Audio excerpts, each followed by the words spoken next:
Olá, vamos começar com uma pergunta? Já parou para pensar se a realidade que se percebe é a realidade de fato? Pois é, hoje a gente vai mergulhar numa ideia bem fascinante, a de que a nossa percepção das coisas pode não ser tão fiel quanto a gente imagina. Para a gente começar a entender, pensa só nisso. Todo santo ano, cerca de 7.000 OVNs são reportados no mundo todo. Ao mesmo tempo, milhares de pessoas juram que já viram a imagem da Virgem Maria em lugares super inusitados, tipo num toco de árvore. Então, o que está acontecendo aqui? Será que é tudo alucinação coletiva ou tem algo mais profundo por trás disso?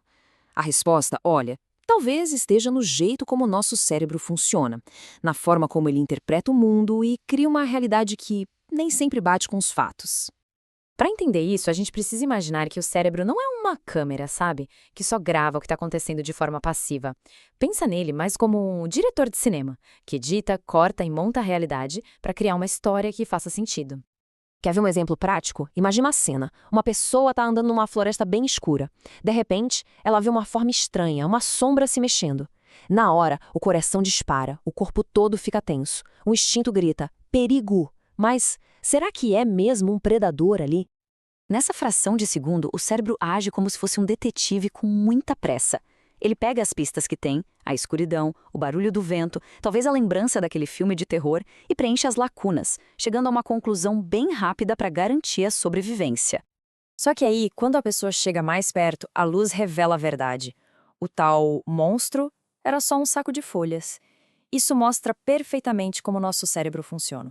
Ele cria narrativas para nos proteger, mesmo que elas não sejam 100% precisas.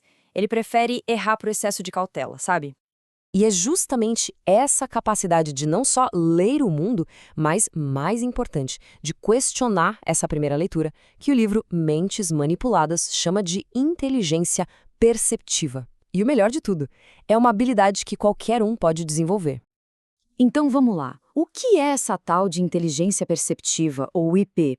Basicamente, é a habilidade de dar uma pausa, de questionar nossas próprias interpretações automáticas e aí sim escolher a que funciona melhor pra gente. E a boa notícia é que, como qualquer outra habilidade, dá para aprender e melhorar com a prática. Tá, mas como isso se aplica na vida real, em situações que realmente importam? A história do Montel Williams, um famoso apresentador de TV americano, é um exemplo muito, muito poderoso de como a IP pode mudar completamente o jogo. Olha só, em 1999, o Montel recebeu um diagnóstico devastador, esclerose múltipla. A percepção inicial do médico foi um banho de água fria, pintando um futuro de limitações, de dor, de desesperança, basicamente uma sentença. Diante dessa encruzilhada, o Williams fez uma escolha. Ele podia ter aceitado aquela primeira percepção, se entregando ao medo, se sentindo uma vítima, mas em vez disso, ele escolheu lutar. Ele adotou uma postura de alta IP, rejeitou aquela sentença e transformou o diagnóstico dele numa missão de vida. E a história do Montel nos mostra uma coisa fundamental, que inclusive já foi comprovada por vários estudos. A forma como a gente encara os nossos desafios pode ser tão ou mais importante que o desafio em si. A nossa percepção afeta diretamente a nossa saúde, nossa força para seguir em frente e até a nossa expectativa de vida.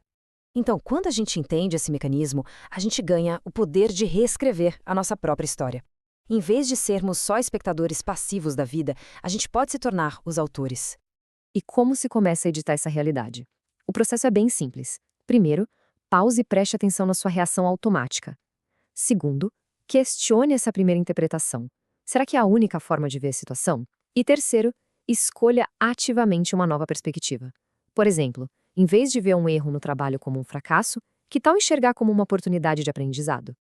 No fim das contas, a vida é uma coleção de histórias que a gente conta pra gente mesmo.